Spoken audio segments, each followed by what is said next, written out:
Traveling to Numbani. Mic on.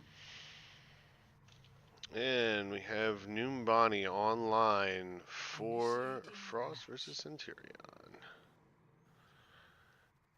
You know, I was always fascinated with this architecture out here. And then the other day, I was like, what is this sound?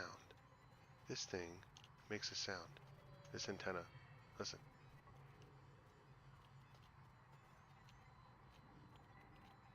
That ambiance. Like, you never even noticed that if you were just like, unless you were like out here, like just chilling with a camera, right? There's little nuances Blizzard always puts in their games is always fascinating. Ready for What's more fascinating is this dive comp coming in from Frost. And it looks like we're going to have a nice hybrid on the side of Centurion. So these guys are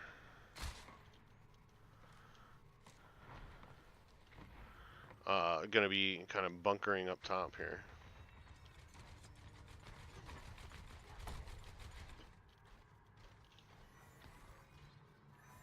Five, 4, 3, 2, 1. Attackers incoming. Defend objective A. And somehow Pitpen able to get a cheeky early kill onto IKEA. And we get a res that comes in from Krosky. So it's going to be some alt charge for Mercy early on, but it burns the res for 30 seconds, so no bueno. Pitpen on the Genji is able to rotate around here and give them something to think about as they're making their approach. Jag just wants to jump on the first healer that he sees, which is going to be their back line there, and Pitpen able to just punish them for even trying. Eights and Pitpen have pretty good synergy. I know Eights, just from knowing him and playing with him previously, that he has he's pretty much when he's running DPS, it's pretty much soldier. And who's on the point by themselves? Oh, it's a Tracer just taking the aggro and able to escape before they get killed.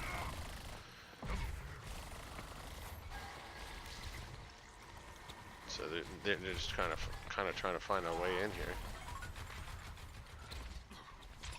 Pretty spread out. These guys are. It looks like they're spread out, but they have different angles on the top. And Calm Titties gets gets one to the face. Krosky resing Ice Break. Jay able to get onto Mango, and Eights DMEC and Attack Visor coming in is gonna secure this point and not a single tick on the side of Frost. Jag being a good Jag and waiting for his team. Primal Rage is coming online in a couple of seconds here. Be interesting to see what they do with it, despite having 5 ults online on the side of Centurion. And that shatter is going to be pretty massive as it connects and pushes Mango back to spawn. IKEA making some really clutch picks. Oh, that's Ice Break. There we go. Onto Pitpen, and they're going to be able to advance forward and most likely take point A. With a little bit of struggle at first, but we're at 2 ticks. I don't think there's going to be a contest here. We're just going to reset to this corner, and we're going to add 2.5 minutes on the clock.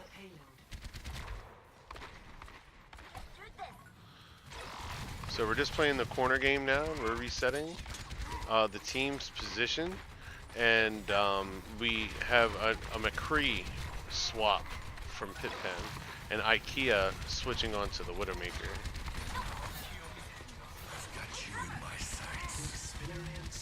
And Mango, using his trance to suppress the tac visor,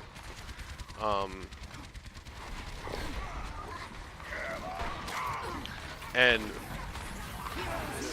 kind of that shatter was, I'm gonna say, Nemo, I mean, it was good. You got some people in it, but you didn't get enough, and team is 100% punished for that.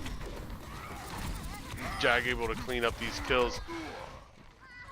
Well, they don't bother staggering the D.Va, and the D.Va taking out the Winston. But they don't even need to try here now. They're leaving this D.Va. And they left the D.Va for too long.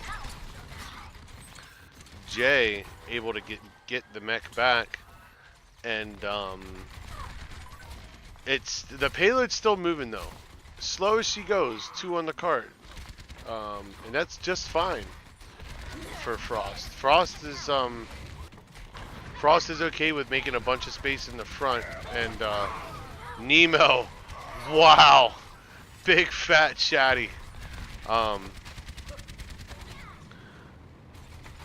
So right now, Jag needs to look to die or get out, and that happens.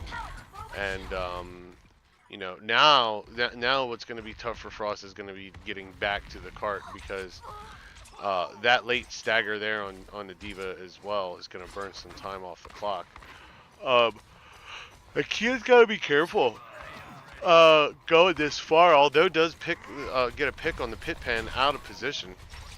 Jag looking to make some space. We can go in 5v6 right now.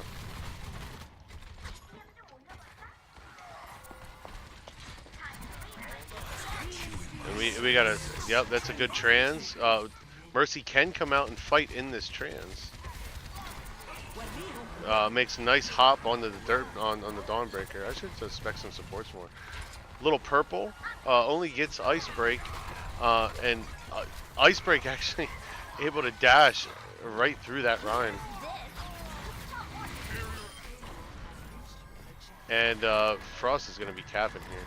It's just these dive comps are chaotic to watch, man. It is, because it's this stuff happening all over the place. It's really hard for me to like zero in, like for me to call the action and to see what's going on and to see the majority. I have to stay tight to where the battle is, and I can't see.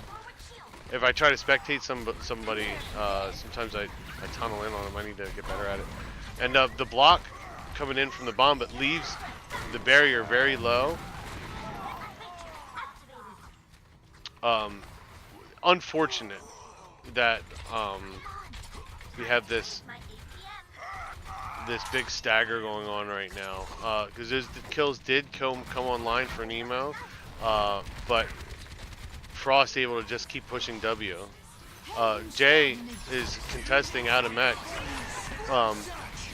as some the tac visor, blade, and trans are all used at the same time, and he's got a nano shatter that is just looking ripe and ready to smash, but he's not gonna use it right now to end the fight. It does look like they're gonna have one more chance to defend this. Wow, the big stagger coming on to Ice Break from Nemo. That's pretty massive. So they are gonna burn some time off for Frost, and Frost has nothing to push with as far as ultimate. There's no ultimates coming online, and we have closest thing we got coming is a bomb. And can you farm that in 10 seconds and land it and make it a significant impact? I'm not saying yes, and I'm not saying no, but it looks like we're gonna try to get a nice fat shatter landed with a combo coming in. I love those things. Gosh, as a main tank and a D.Va player as well, I love seeing those nice, gratifying, juicy shatter bombs. Great round in defense for Centurion, and also a good push from Frost. I mean, they pushed it within a couple meters to the end. So we'll just see what they got coming on next. Mic off. Initiating match.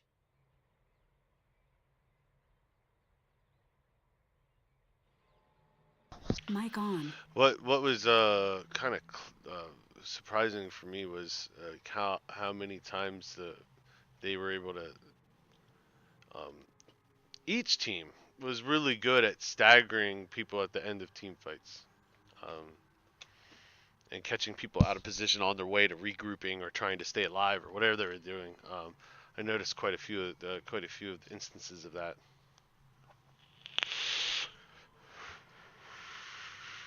Ready for battle. And we got a full dive coming in. Minus. They don't have a defensive ult, Incoming in 30 seconds. so they are not going to be able to. Of course, they don't really have an Ana either on the Frost. So, you know, even though Centurion doesn't have a defensive ult, they are going to be able to be very offensive. And Mercy and Baptiste have excellent synergy. I've noticed so far, especially double power boosted when you have people that are able to lay down some serious fire through that window. And it looks like the team is split right now. We got 3 up, 3 down. Genji looking to scout, but ends up getting picked off out of position from his team, which is, you know, Genji's job is to flank, that is for sure. So being punished for being split like that for sure, and not able to dive on the same targets while running a dive comp. Just my humble fucking high gold low plat opinion. Don't listen to me. But that's just what it looked like. It's just what I just call what I'm seeing on the screen. I don't know if the information's correct or not. But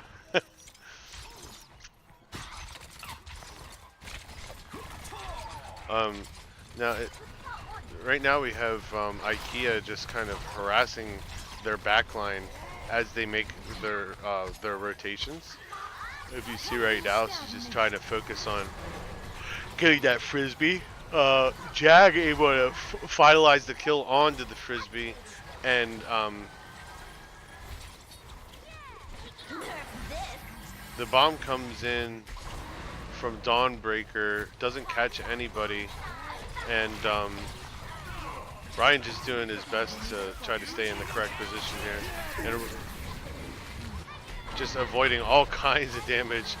Gets the cheeky res onto the main tank, and they're able to continue this push and finish up these kills. And we have a fucking Battle Mercy. So well played.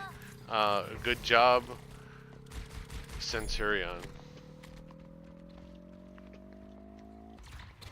Objective lost. Stop the payload.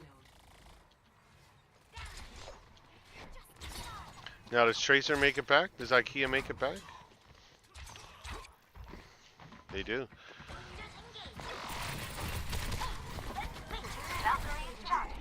And that's a rewind, and it looks like 8 is gonna go for the Tracer v Tracer and catch up here, which you know, you watch these Tracer v Tracer battles, they are something to behold sometimes. Ryan Rays gets picked out by Mango, and Frost able to just kind of push them into their spawn by making those kills come online.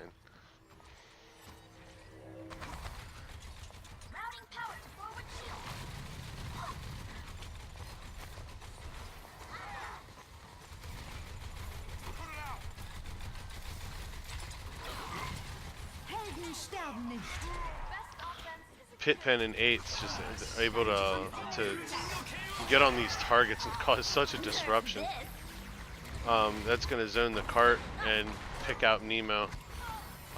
Mango finishing up with that kill on the calm titties, and them titties is not calm. They're still fighting me yet.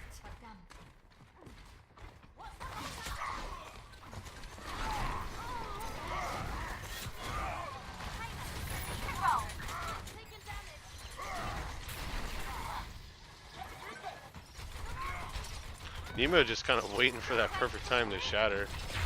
He wants it. He's trying to. I mean, the kills are coming online. I don't understand why we can't push forward and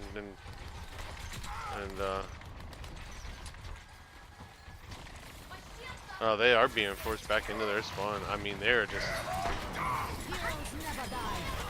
I mean, we knew this would happen eventually. And the massive picks are coming in now, punishing this spawn camp shit here. The only problem with this is that they're going to be able to. They spawn camp so much that they fed a bunch of alts, but they also put on a bunch of alts of their own and farmed a bunch for themselves. But I think it kind of went in the side of Pit-Pen and Calm Titties as they have their alts online for next engagement. And Debo and Jay not really making space in front of the payload necessarily. And that's probably, they're holding off for this high ground because they know that the high ground is, they can't access it very much to close the distance on the fight, so they're just kind of playing reserved and, you know, relying on their kind of a defensive, passive style. But, you know, that kind of does force, it kind of does force the engagement though, right? They're saying like, come play here, you know? And that trans is really clutch on that blade. And then we have a blade and a bomb coming out now. 8's able to finish up the kills onto Mango, and then we get a res. Mango's still alive for now until 8's is just on the hunt. And wow.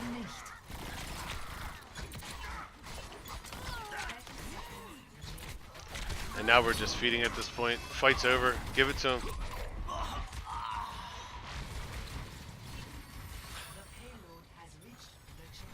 I guess it wasn't really technically feeding if you were touching the payload before the time went off the clock, but try to delay as long as possible. I get it.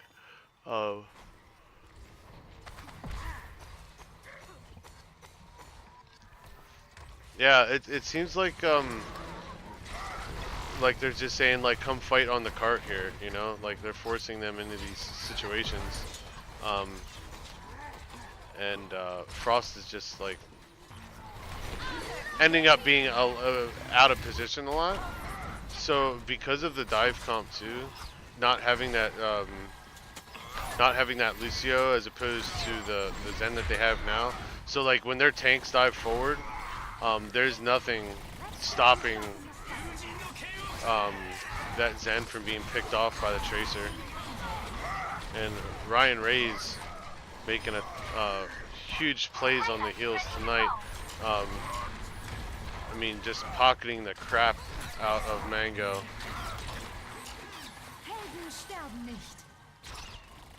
I mean, you act like Mercy's a no-brainer hero, but I mean, you spectate some of this Mercy play. We'll take a look at Krosky for a second. I mean, these guys have a massive picture of the battlefield and a huge responsibility to try to keep their teammates alive during all this craziness. And it looks like Krosky's gonna. It looks like he's struggling, and he is. To make no bones about it. Frost is doing their best to try to hang on.